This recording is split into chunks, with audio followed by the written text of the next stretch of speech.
कहानी का शीर्षक है सुनहरा मोड़। सुधा मैम, आपको मालिक अपने कैबिन में बुला रहे हैं। पियून ने टेबल पर अपने काम में व्यस्त सुधा से कहा। ठीक है, जाती हूँ, सुधा बोली, मगर मन में सोचने लगी, कंपनी मालिक मोहन जी ने मुझे क्यों बुलाया है। खैर, बुलाया है तो जाना पड़ेगा। सर, आपने मुझे बुलाया? जी हाँ, बैठिए। कंपनी मालिक मोहन जी ने सामने की कुर्सी की ओर इशारा किया। मोहन जी बड़े ध्यान से सुधा के चेहरे की ओर देख रहे थे। उसके मुख पर सौम्य संतोष का भाव था। अचानक उन्होंने एक पेपर उसके सामने रखते हुए कहा, मिस सुधा, आपने दोबारा प्रमोशन से इनकार कर दिया। बड़ी हैरानी हुई। आज जहां ऑफिस में हर एक पदोन्नति के लिए होड़ सी लगाए हैं और एक आप है कि दूसरी बार इनकार कर रही है। आखिर कारण क्या है? सुधा बड़े निर्लिप्त भाव से मुस्कुरा उठी। सर, जिंदगी में इच्छाएं अनंत हैं। सब इच्छाओं के झूले में झूलते रहते हैं, बड़ी बड़ी पेंगे लगाते हैं, पर मैं इस पर विश्वास नहीं करती। मैं तो उतनी ही पेंग लगाती हूँ जितने की मुझे आवश्यकता है।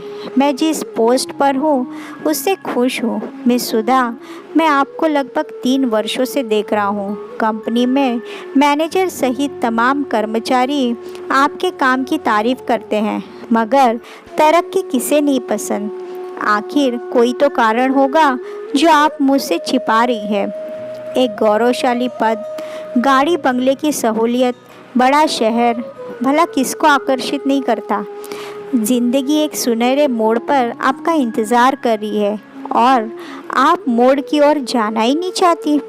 अच्छा, एक मालिक और कर्मचारी के नाते ना सही, एक दोस्त के नाते ही सही, कुछ तो बताइए। सुधा ने गंभीर मुद्रा से एक बार मोहन जी की ओर देखा और फिर बोली, सर, मुझे मेरे माता पिता के प्रति अपना धर्म आकर्षित करता है। मेरे माता पिता के विवाह के कई साल बाद मेरा जन्म हुआ और मैं इकलौती बनकर रह गई। मम्मी पापा काफ़ी उम्र के हो चले हैं। आप तो जानते ही हैं कि एक पौधा कहीं भी मिट्टी में पनप जाता है, पर वृक्ष नहीं।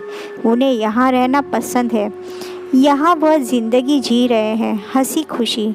और सर, एक नए शहर में अगर उनके लिए नया जलवायु अनुकूल नहीं हुआ तो माना बड़ा बंगला, गाड़ी, ओहदा होगा, मगर जिनके लिए मेरा जीवन है, यदि वो वहाँ खुश नहीं रह पाएंगे तो ऐसे ओहदे, बंगले, गाड़ी मेरे लिए बेमानी है सर। अंत मैं ये जगह छोड़कर नहीं जा सकती। मगर आपने अब तक शादी सर, मैंने कहा ना, मेरे माता पिता पहले मेरी प्रायोरिटी है। और आजकल ऐसे लड़के नहीं मिलते जो लड़की के माता पिता की भी सेवा करने की अनुमति दे। मतलब लड़के वाले अपने परिवार के आगे भूल जाते हैं एक लड़की के भी माता पिता है। बस इसलिए आपने अब तक शादी नहीं की? मोहन जी ने मुस्कुराते हुए कहा। जी, इसलिए मुझे कोई प्रमोशन नहीं चाहिए सर, उसने अंतिम फैसला सुनाया। मोहन जी सुधा के धर्म निष्ठा पर मुग्ध हो उठे। उन्होंने अपना हाथ आगे बढ़ाया और कहा, क्या मुझसे शादी करोगी?